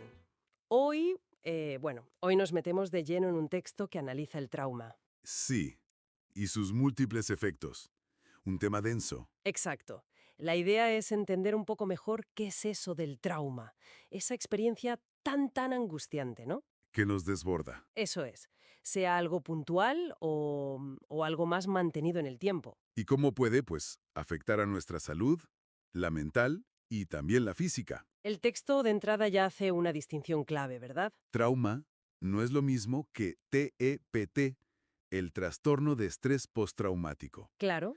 El TPT es un diagnóstico, digamos, clínico específico, que puede desarrollarse después del trauma, o no. Ah. Se caracteriza por síntomas que son persistentes y que, interfieren bastante en el día a día. Entiendo. Y un punto que me parece fundamental, que el texto recalca, es que la percepción del trauma es muy subjetiva. Claro, lo que para una persona es traumático. Exacto.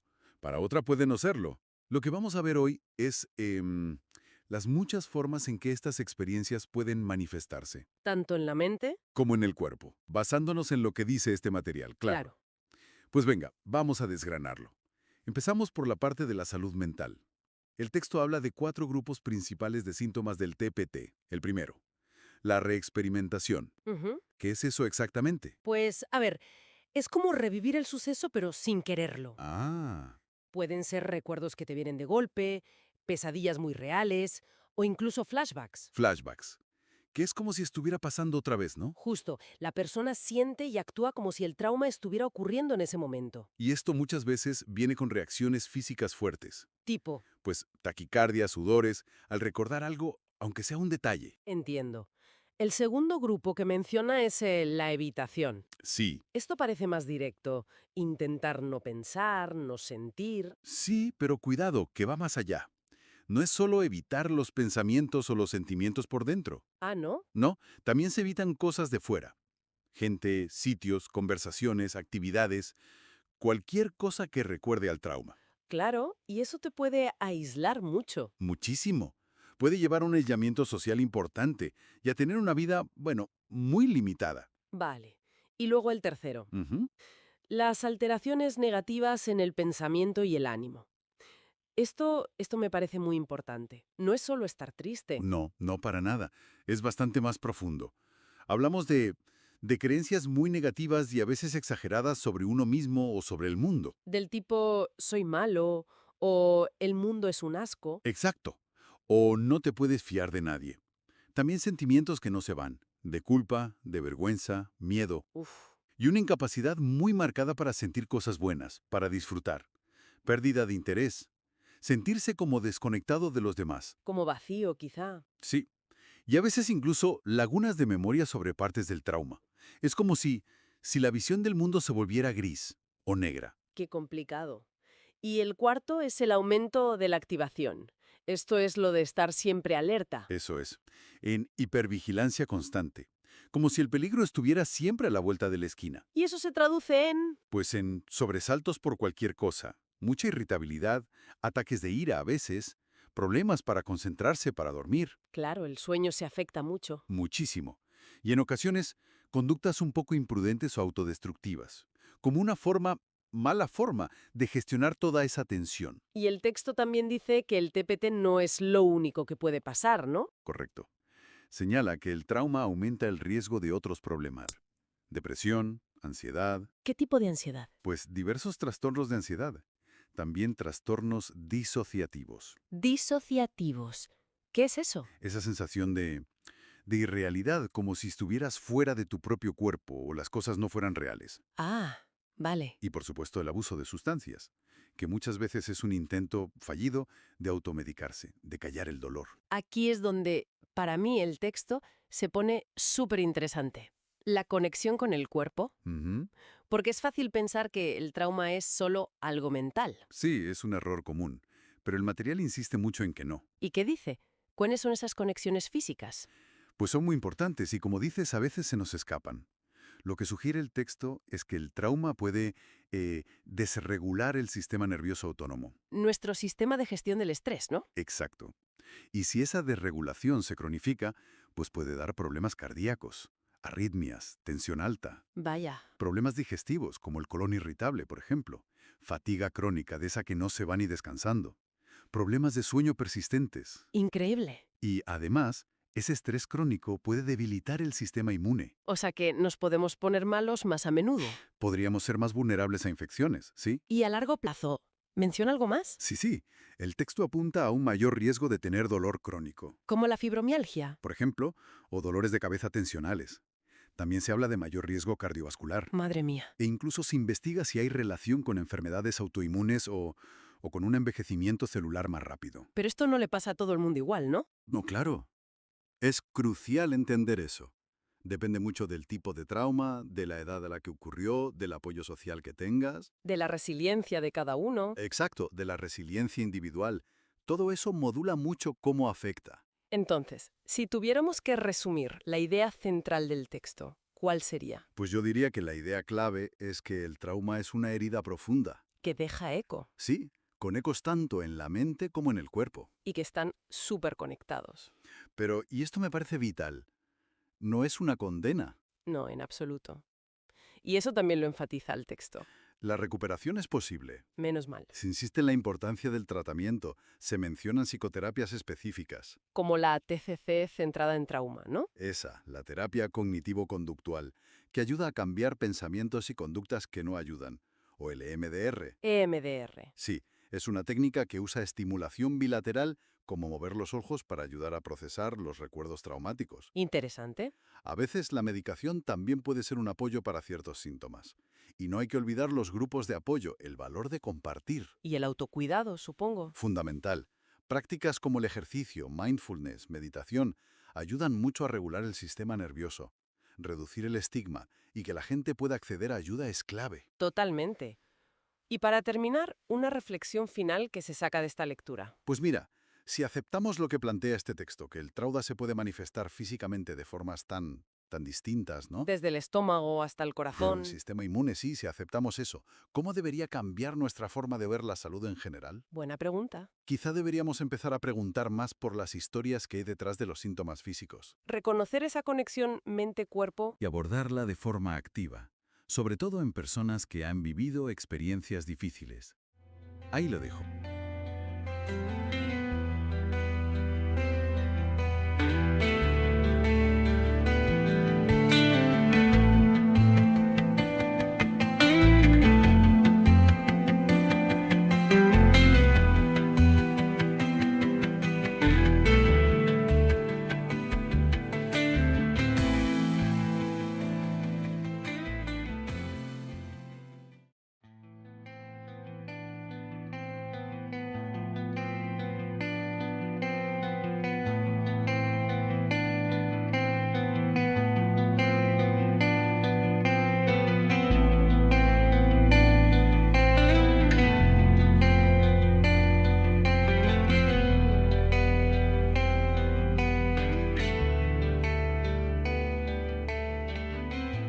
Hola a todos, bienvenidos a un nuevo viaje al interior de la mente, aquí en las respuestas de la psicología. Así es. Un gusto acompañarles de nuevo en esta fascinante aventura donde exploramos el comportamiento humano, los recovecos de la psique y desentrañamos juntos, bueno, pues las respuestas de la psicología, ¿no? Exactamente. Hoy nos metemos de lleno en un tema complejo, el trastorno de estrés postraumático, lo que se conoce como TPT. Sí, un tema importante. Tenemos un texto bastante detallado que lo analiza a fondo, ¿no? Describe qué es, los síntomas, los tratamientos. Exacto, una buena base. Pues nuestra idea hoy es desgranar un poco todo eso, ver qué es exactamente el TPT, cómo se reconoce y, sobre todo, qué ayuda hay. Empezamos por definirlo. Claro. A ver, el TPT es un trastorno de salud mental. Puede surgir, bueno, después de vivir o incluso presenciar un evento muy traumático. ¿Como cuáles, por ejemplo? Pues la fuente menciona combate, agresiones sexuales, accidentes graves, desastres naturales, abuso, situaciones límite. Entiendo. Pero importante lo que comentas, ¿no? Que no a todo el mundo que le pasa algo así le da TPT. Para nada. Eso es clave. Fíjate, la fuente insiste mucho en que influyen factores como la vulnerabilidad de cada persona, el tipo de trauma, claro, y el apoyo social que tengas después. No es una ecuación simple. Vale, no es automático. Queda claro. ¿Y cómo se manifiesta? El texto habla de 4 grupos de síntomas, ¿verdad? Sí, los agrupa para que se entienda mejor. El primero es lo que llaman reexperimentación. Reexperimentación. Suena a revivirlo. Justo. La persona revive el trauma. Puede ser con recuerdos que te asaltan, pesadillas muy vívidas o los famosos flashbacks. Los flashbacks son como sentir que está pasando otra vez. Exacto. Sientes que está ocurriendo de nuevo, en ese mismo momento. Y no solo eso, a veces un olor, un sonido, algo que recuerde al trauma, puede provocar reacciones físicas y emocionales muy fuertes. Uf, tiene que ser terrible. Supongo que de ahí viene el segundo grupo, la evitación.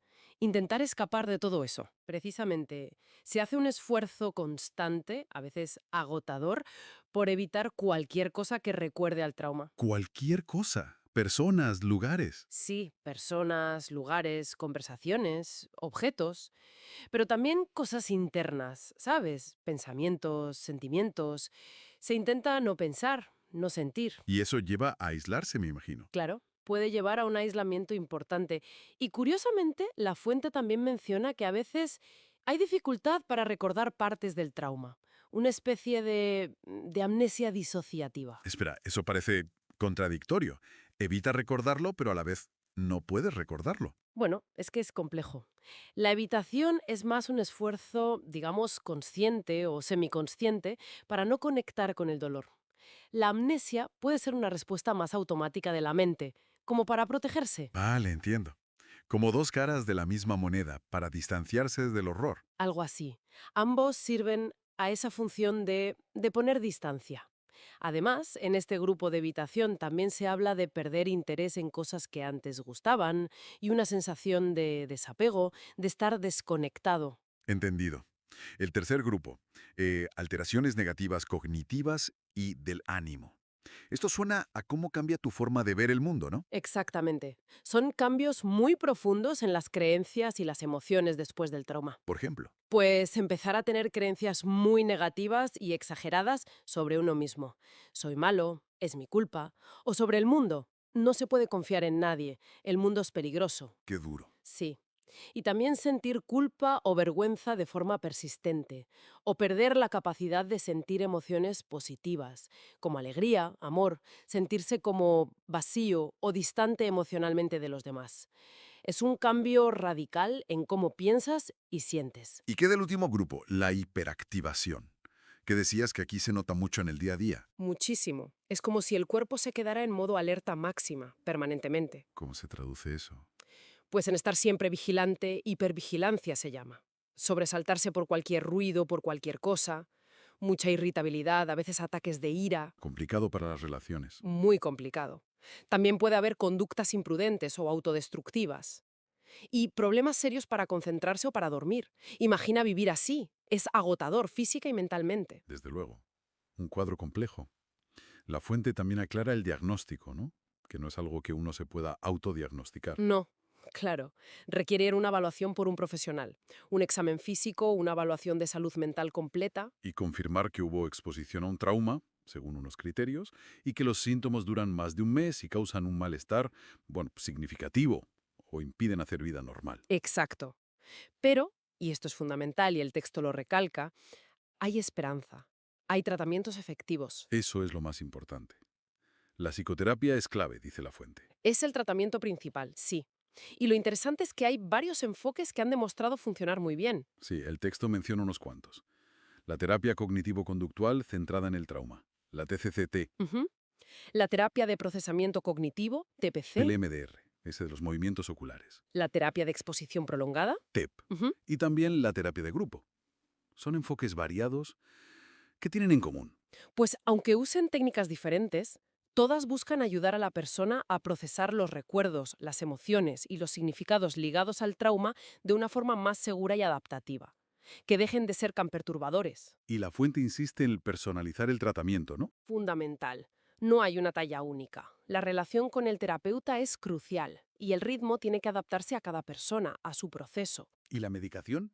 ¿Tiene algún papel? Puede tenerlo, sí, como complemento. Algunos antidepresivos, como los ISRS o ISRN, pueden ayudar con síntomas de ánimo o ansiedad. A veces ansiolíticos, pero para uso corto. O sea, no como tratamiento único. Rara vez. Dice que los resultados son mixtos. Y algo llamado bloqueo del ganglio estrellado, que parece prometedor, pero aún no está aprobado por la FDA específicamente para TPT. Vale.